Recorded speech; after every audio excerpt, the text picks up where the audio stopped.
Thank you. Thank you. Thank you, conference. What a time we've had here in Bournemouth. Lots of lively debates on so many important topics. And somehow we've managed to get through it all without bringing someone up onto the stage to argue that it was COVID vaccines that caused cancer in the royal family. See, Nigel, it can be done. Friends, when we were last here in Bournemouth 2 years ago, I challenged us to get more Liberal Democrats elected to Parliament, and you rose to that challenge.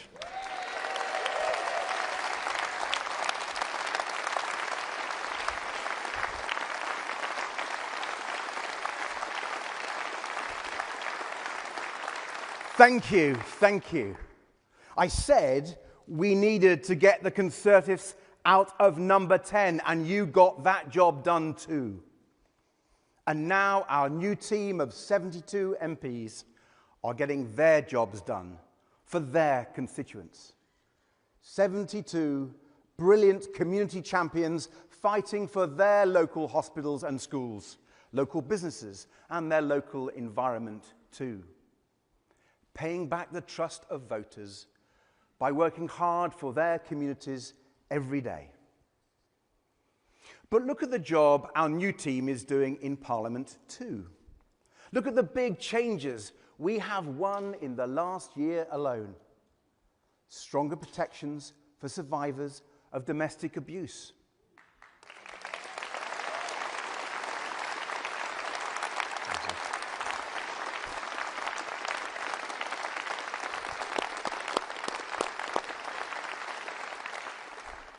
Better support for family carers.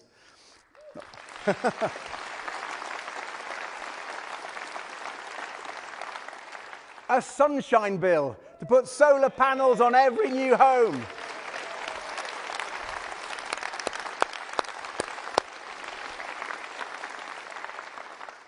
Making sure every child living in poverty gets a healthy lunch at school for free.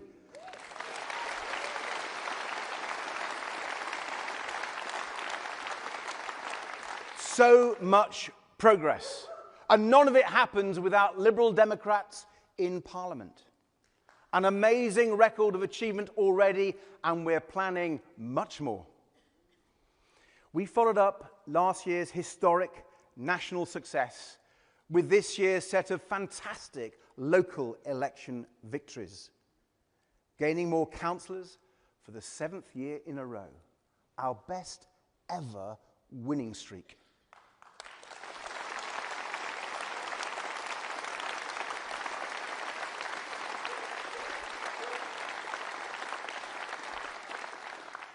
Winning majorities in Cambridgeshire, Oxfordshire, Shropshire, so we now control more councils than the Conservatives.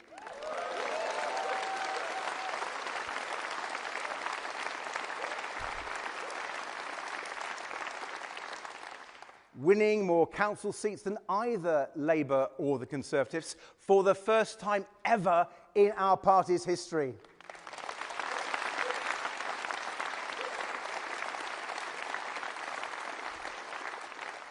Incredible results, historic results, thanks to you all. And conference, the last few years have been the most successful our party has ever had so far. Because friends, let me tell you this, in the immortal words of Frank Sinatra, the best is yet to come.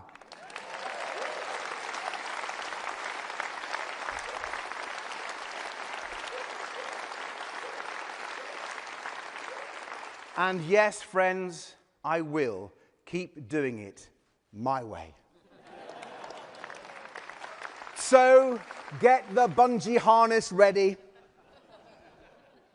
Because my ambition for our party, our values, our ideas has no ceiling.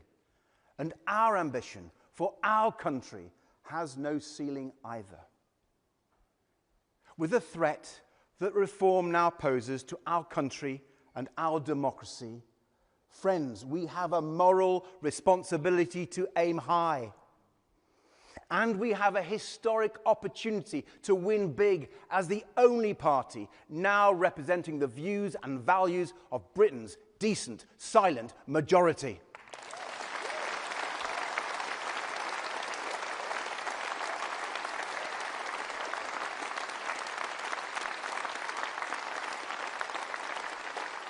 So let me tell you in confidence our secret first target for the next general election. Our first target is to win more seats than the Conservatives for the first time since Herbert Henry Asquith in 1910.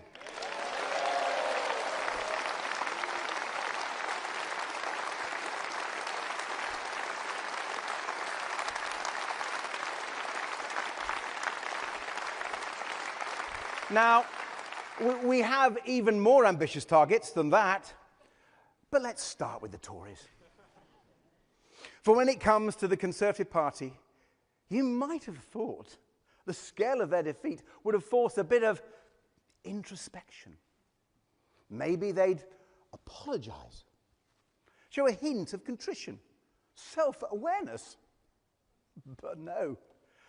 Tory ministers who cheered Liz Truss's budget now complain about the state of the economy they left. Tory ministers who stopped processing asylum claims and caused the enormous backlog now make videos complaining about it and protesting outside the asylum hotels they opened. The Conservative Party today is like a herd of bulls going back into the china shop with a camera crew, pointing at all the broken china everywhere and decrying the state of china shops in woke, liberal Britain.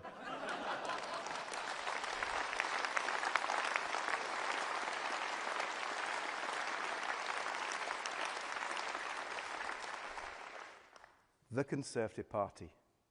No shame. No remorse. No wonder the country is saying no thanks.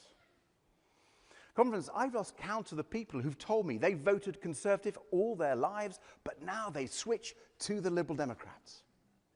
And not just because they feel so badly let down by their old party, but because they see their values reflected best in our party. So my message to millions of former Conservative voters, millions of One Nation Conservatives who reject the divisive politics of Badenoch and Farage, my message to you is this: come and talk to us about our ideas to grow the economy, cut crime, defend our nation. Come and join us to oppose this failing Labour government and offer our great country real change. Come, Conservative friends, help us save our country. Come and win with us.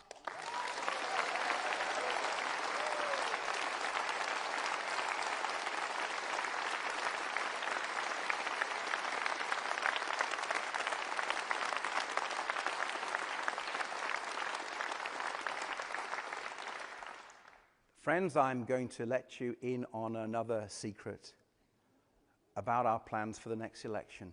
Friends, this is not to leave the hall. We won't only be targeting seats held by the Conservatives.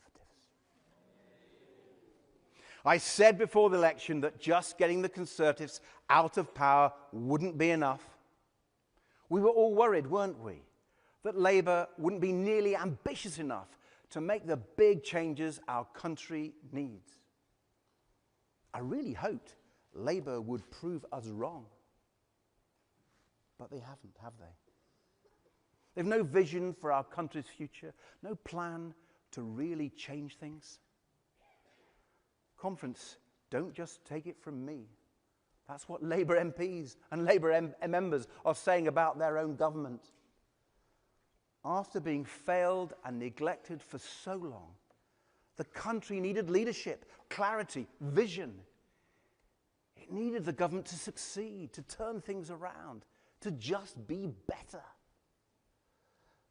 Instead, they've lurched from mistake to mistake, from U-turn to U-turn, crisis to crisis. And look at who Labour have hurt along the way. Pensioners, farmers, carers, disabled people, small businesses. Every day, Labour is looking more and more like continuity Sunak.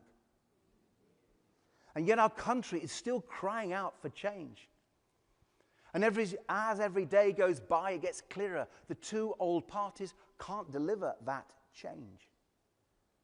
Neither of those old parties can win back people's trust. Neither of them will win the battle of ideas for the future of our country.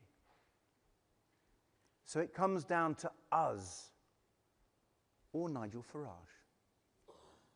Liberal Democrat change true to British values, transforming our economy, our public services, and our politics, the real change people crave, or Farage's change.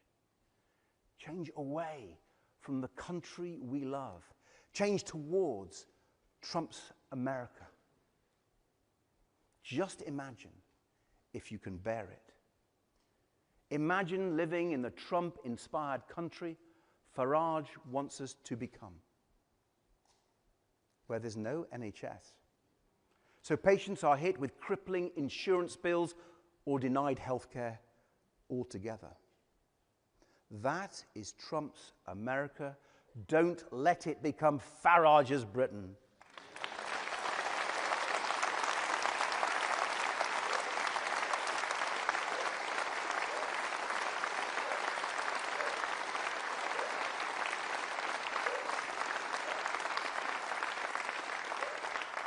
Farage's Britain, where we would pay Putin for expensive fossil fuels and destroy our beautiful countryside with fracking while climate change rages on. That is Trump's America. Don't let it become Farage's Britain. Where gun laws are rolled back, so schools have to teach our children what to do in case of a mass shooting. Trump's America. Don't let it become Farage's Britain. Where social media barons are free to poison young minds with impunity. Trump's America. Don't let it become Farage's Britain.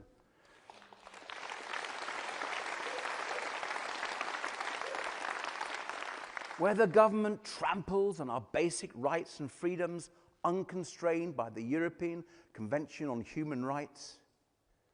Where Andrew Tate is held up as an example to young men, where racism and misogyny get the tacit support of people in power, where everything is in a constant state of chaos. That is Trump's America. Don't let it become Farage's Britain.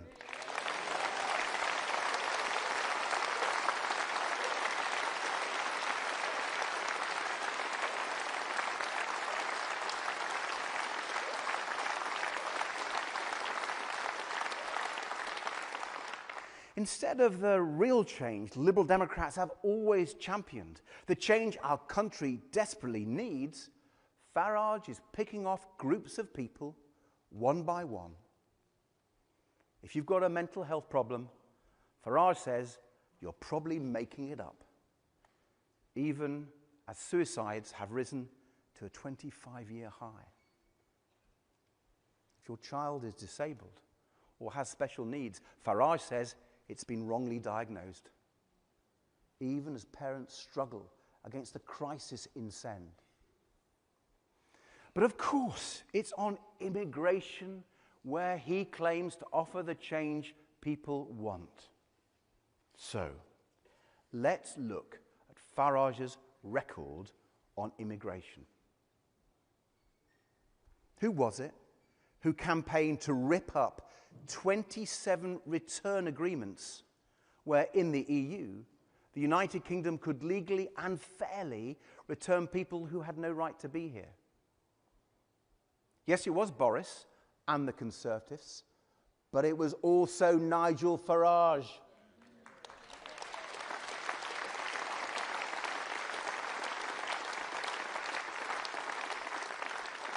He helped cause this crisis, and he should apologize.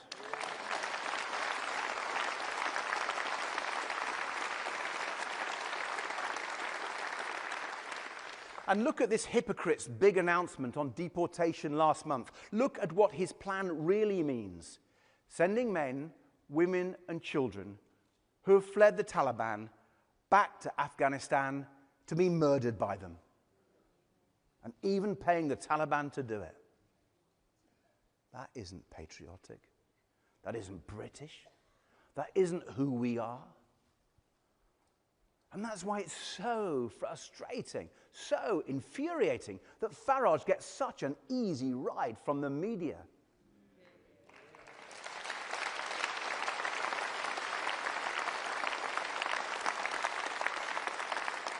As he lies, as he divides, the BBC and others give Farage so much time and attention, but they never hold him to account for all the damage he has already done.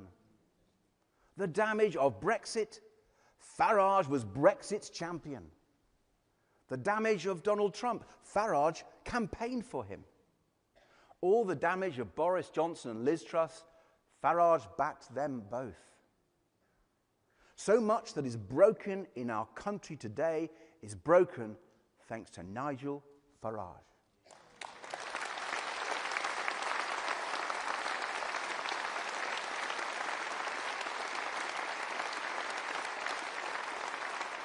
And now he wants to break it even more, unless we stop him.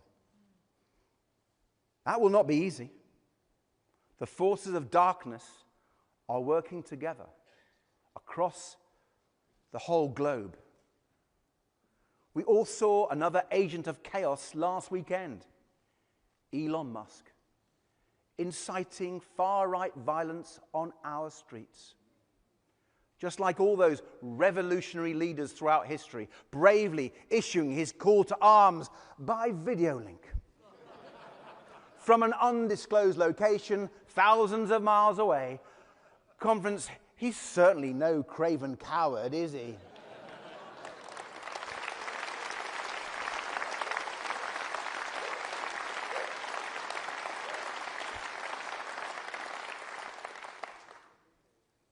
But we know why Elon Musk is so keen to meddle in our democracy, don't we? It's not because he cares about the British people. It's not about our rights and our freedoms. It's all about Musk's ego, his power, and his wealth. He rails against the Online Safety Act, but not because he cares about free speech. It's because Musk wants to run his social media platform without safeguards, without taking any responsibility for the terrible harm it is causing, especially to our children. After Musk took over and slashed the platform's child safety teams, X has become a much more dangerous place for children. The promotion of self-harm, of grooming, of sexual exploitation, all happening on Elon Musk's watch.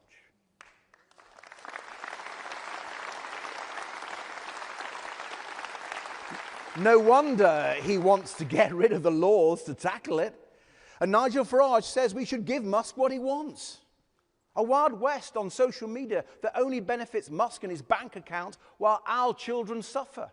I say no.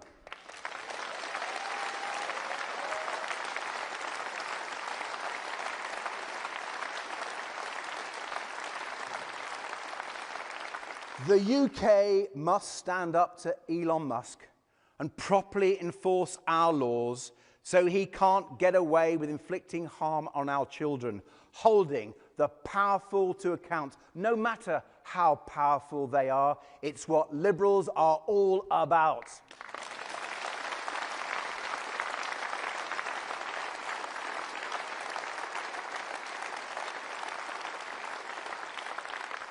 Friends, we are engaged in a fight for the future. One that comes down to the most fundamental question of all. what kind of country we are, and what kind of country we want to become. For the British people, there's a real choice right now between the traditional values that have made the United Kingdom great and dark forces that threatened our country before. When a country faces so many big challenges on so many different fronts, there are two ways it can respond. One is to set our sights lower, become smaller, meaner, give in to the worst in us, close ourselves off, turn inwards, hark back to a simpler time, talk about all the things we can't do. Trump's America. Don't let it become Farage's Britain. Reform's vision of the future is not one befitting our great United Kingdom. The other path, the better path, is to do what Britain has always done when confronted by such big challenges in the past.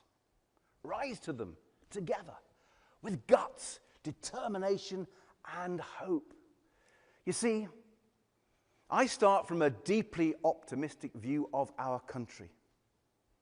When I travel the UK and meet people from all backgrounds, all walks of life, working hard, raising families, helping others, playing by the rules, it fills me with pride to be British and hope for the future. There's a question Nigel Farage is fond of asking. He likes to ask, whose side are you on?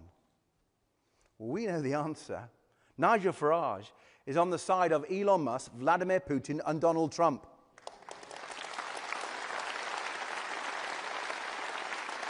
Liberal Democrats are on the side of the British people.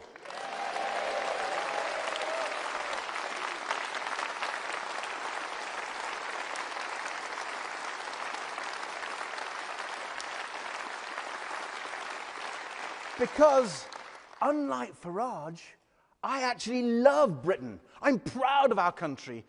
There's no doubt that a lot needs fixing. Crumbling hospitals and schools, anemic economic growth, the sewage in our rivers, crime and antisocial behavior, dangerous channel crossings, deep inequalities that limit opportunity for young people, the housing crisis, the nature crisis, the climate crisis, the prison crisis, the cost of living crisis. All the challenges we've been discussing and debating here this weekend. But we shouldn't lose sight of the many incredible strengths this United Kingdom has going for it. The best farmers, car makers, and universities in the world. The place Hollywood comes to make Barbie, Spider-Man, and Mission Impossible. The land of the Lionesses and the home of Formula One, Windermere and Loch Ness, male voice choirs and Hogmanay, county shows and school fairs, fish and chips, village greens and cricket pavilions. And let me tell you, the best roller coasters and water slides on the planet.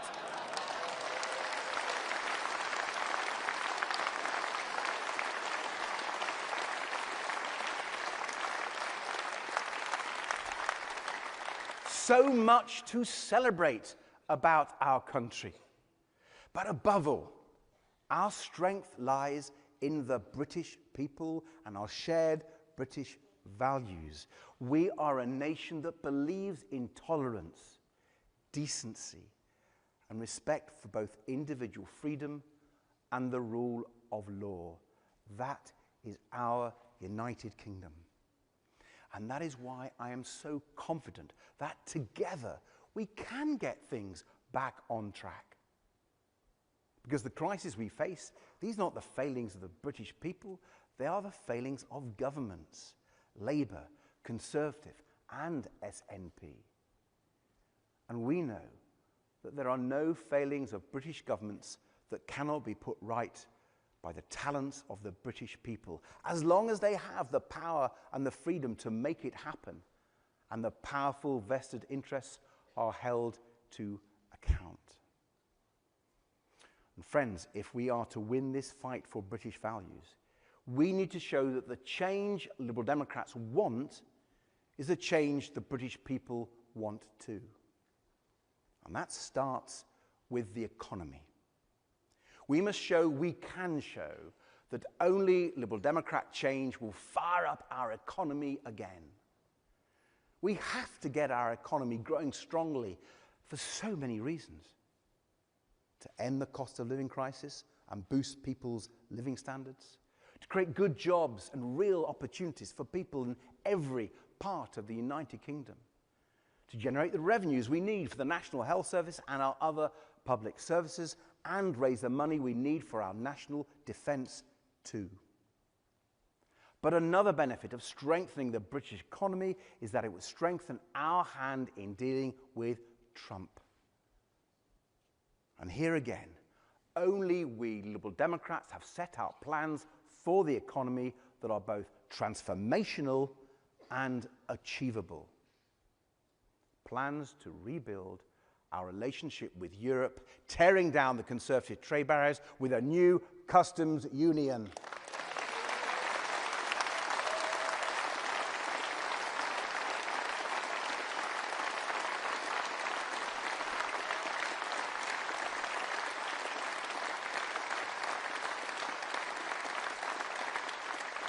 Boosting trade and putting us back on the path to the single market.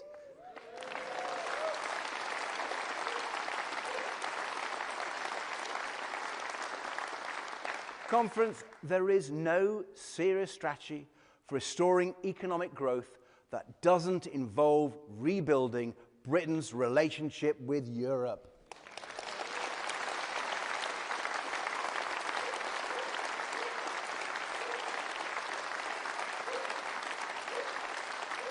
And beyond Europe, we have set out plans to form a new economic coalition of the willing to stand up to Trump's tariffs. Not only with our European neighbours, but Commonwealth allies like Canada and other like-minded nations across the globe. To take control of our own economic destiny instead of waiting anxiously for the next rambling Trump press conference. And then there's our plan to cut energy bills in half by 2035.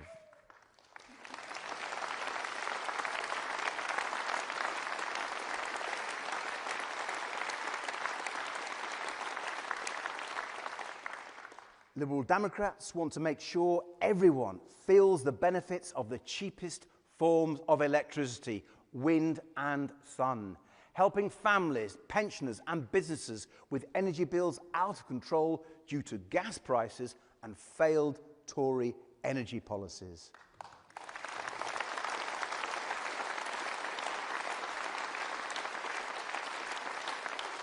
Big, bold Liberal Democrat ideas to cut the cost of living and grow our economy, to build a country with opportunity for all, the kind of country we want to be.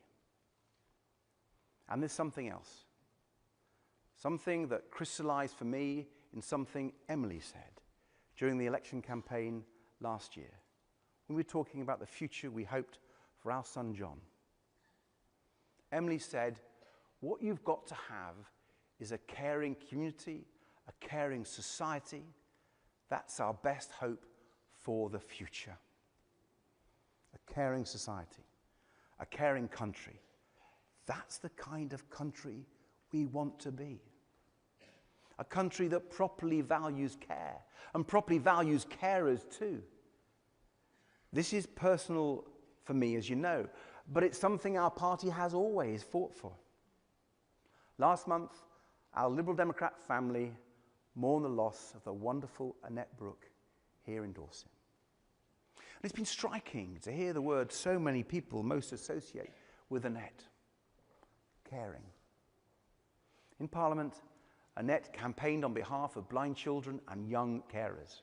And after Parliament, she set up a support group and put on tea dances for people with dementia and their carers. We miss Annette deeply. She understood the value of care And so do we all.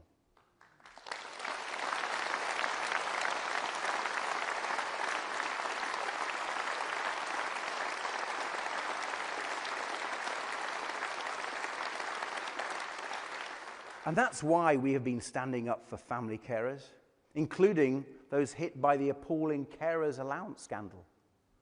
Tens of thousands of carers hounded by the DWP and even threatened with prosecution. All because the system simply isn't fit for purpose. So we took their fight to Parliament.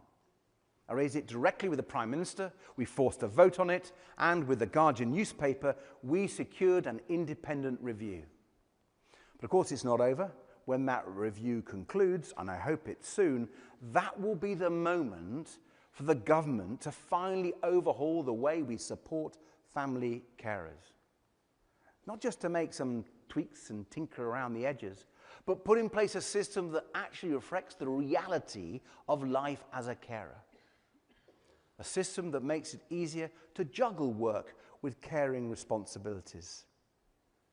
This is the moment for real change for carers, to build a more caring country, and we will press ministers to seize that moment.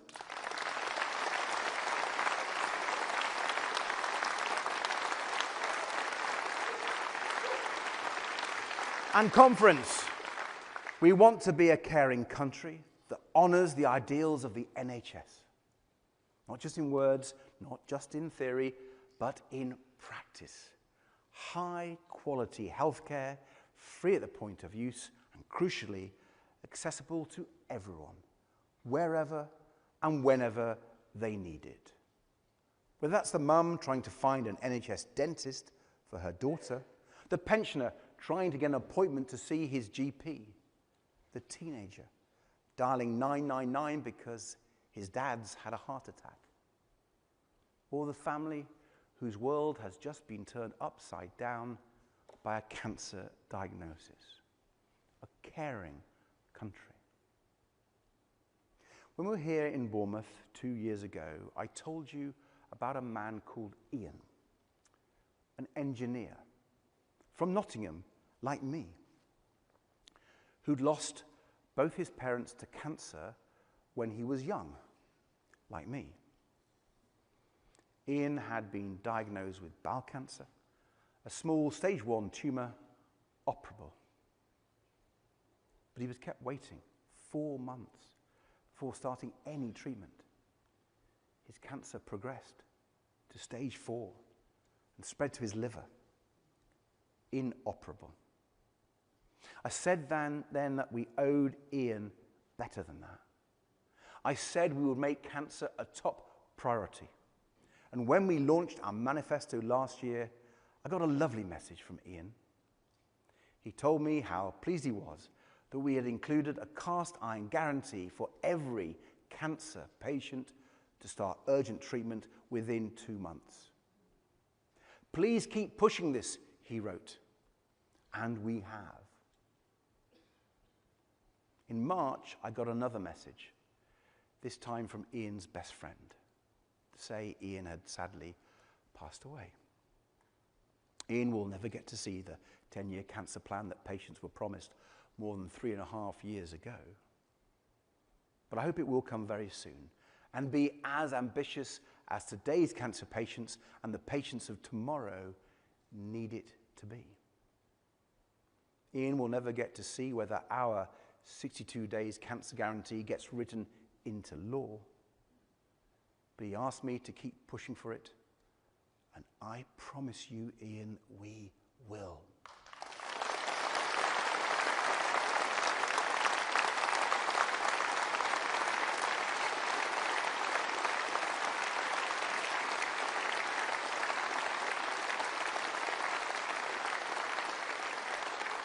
But I'm afraid the biggest threat to the fight against cancer isn't our government's timidity or delay, disappointing though that is. No, it's actually what's happening on the other side of the Atlantic. Because the United States is by far the world's biggest funder of cancer research, mostly through its National Cancer Institute. But since Donald Trump returned to the White House, he has cancelled hundreds of grants for cancer research projects. He's slashing billions of dollars from the National Cancer Institute's budget. He's even ordered a review of all grants for research involving supposedly woke keywords, including the word women. And last month, Trump's health secretary, Robert Kennedy Jr., cancelled $500 million worth of research into mRNA vaccines.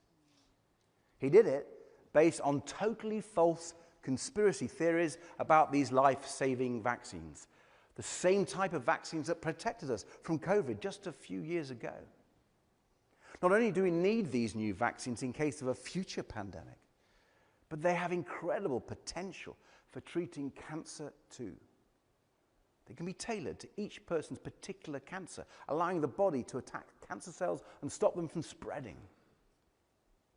It's hard to express the cruelty and stupidity of cutting off research into medicine that has the power to save so many lives.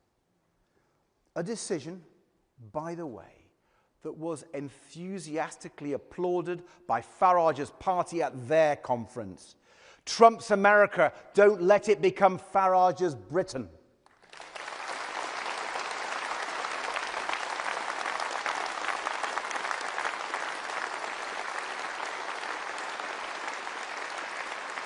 And conference, I don't think we should let the Trump administration hold back progress on tackling cancer like this. The UK should step up and say, if Trump won't back this research, we will.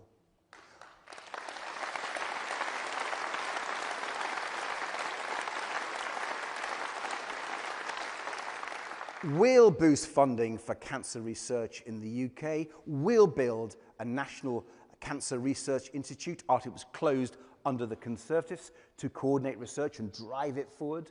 We'll pass a Cancer Survival Research Act to ensure funding for research into the deadliest cancers. We'll invest in mRNA vaccines and explore their potential for treating cancer to the full. And to the cancer scientists in the US who have had their research stopped by Trump, let us say this: come here and finish it in the UK. We'll set up a dedicated fellowship scheme for you.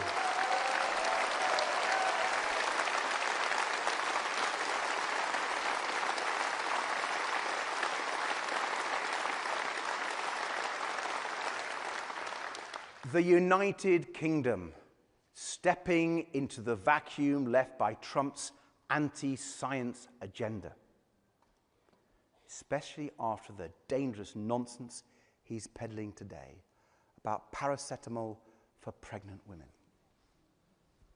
The United Kingdom leading the world in the fight against cancer and giving patients real hope with the treatment they need.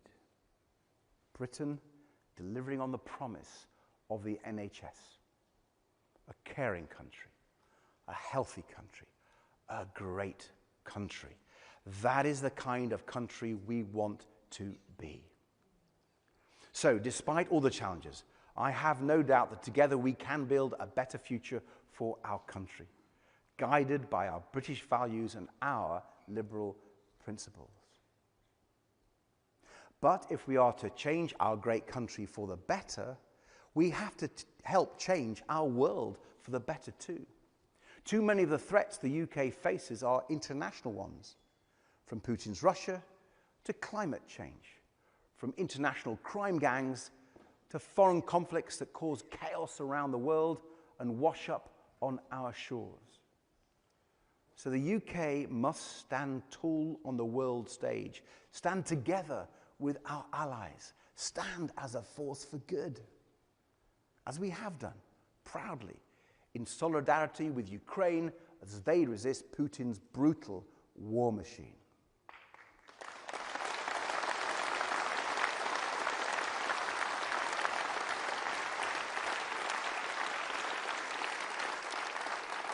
No matter what Donald Trump does next, The United Kingdom's support for Ukraine must never waver. We must continue to defend our Ukrainian friends, defend our continent, and defend the fundamental values of democracy, liberty, human rights, and the rule of law, all of which Putin is seeking to destroy.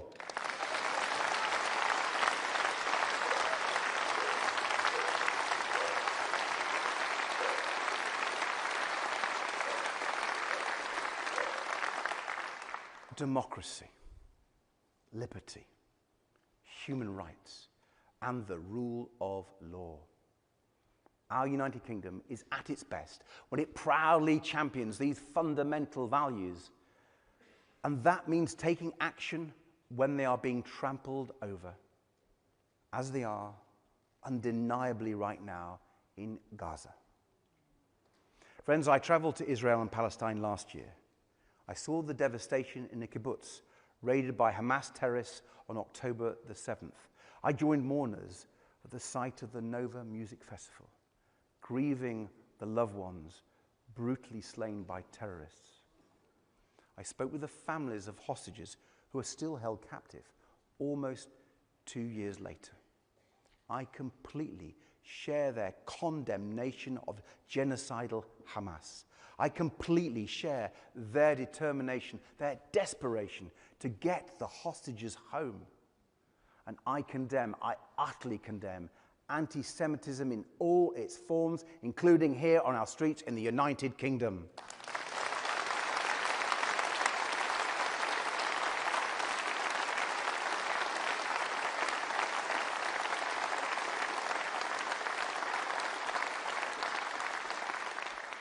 And let us also be clear, nothing can justify what the Netanyahu government is doing to innocent men, women, and children in Gaza.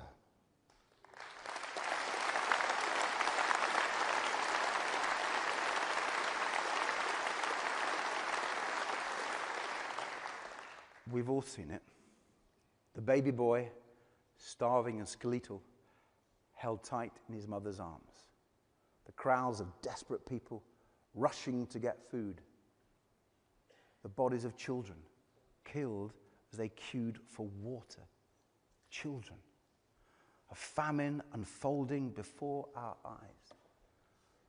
Conference, the actions of the Netanyahu government are well beyond self-defense. They are clear breaches of international law.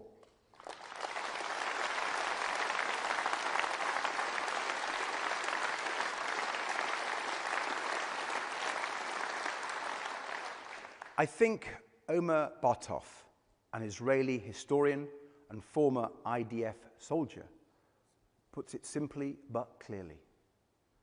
What Netanyahu's government is trying to do is, quote, to make Gaza uninhabitable for the population.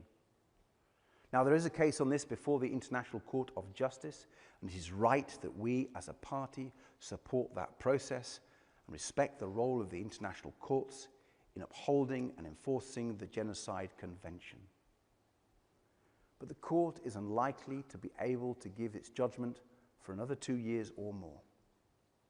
And I cannot shake the words of two leading Israeli organizations, B'Tselem and Physicians for Human Rights Israel. They said powerfully and plainly, in these dark times, it is especially important to call things by their name. Conference, they are right. Respecting the role of the ICJ should not stop us from speaking the truth today. We must call it by its name, and we must condemn it unequivocally. What is unfolding in Gaza is a genocide, and the United Kingdom must do all it can to make Netanyahu stop.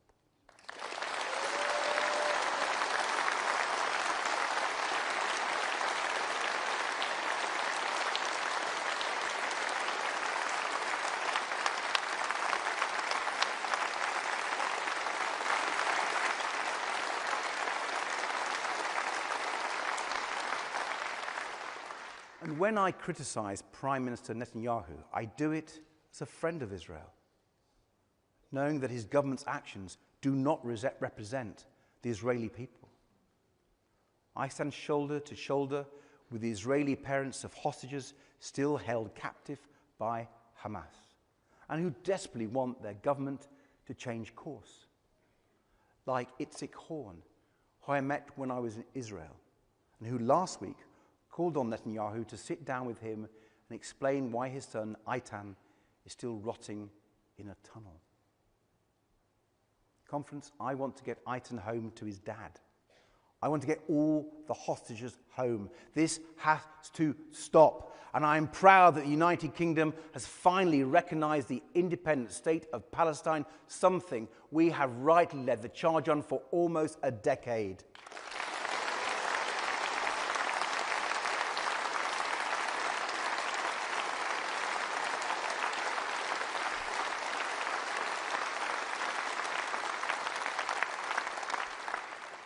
But this is not the end, it must be the beginning.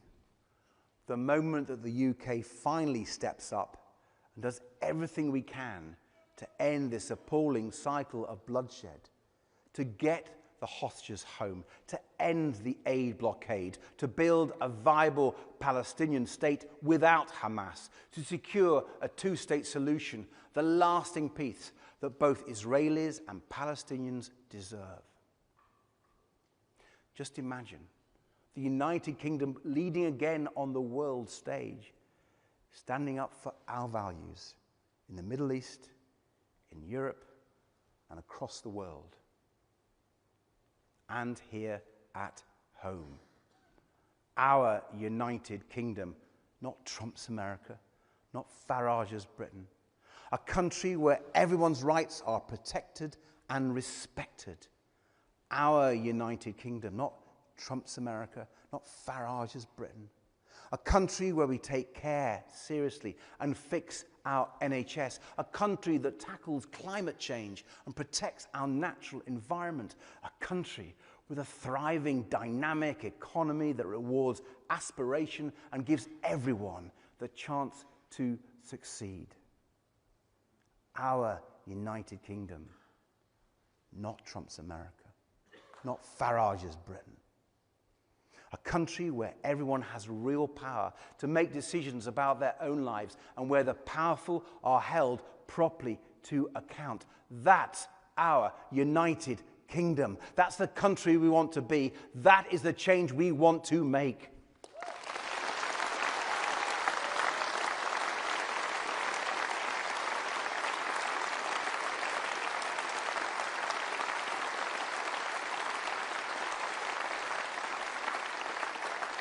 So, conference, this is not a time for caution or complacency.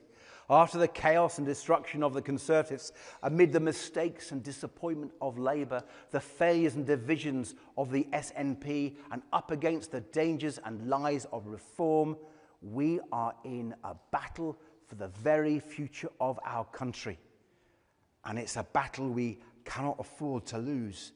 So, if you believe in a Britain that stands proud for its values at home and abroad, if you believe in a Britain of growth and opportunity, fairness and prosperity, if you believe in a Britain that cares, join us. If you're fed up with the two old parties letting you down, if you're scared of the rise of racism and extremism, if you believe in decency, tolerance and the rule of law, join us.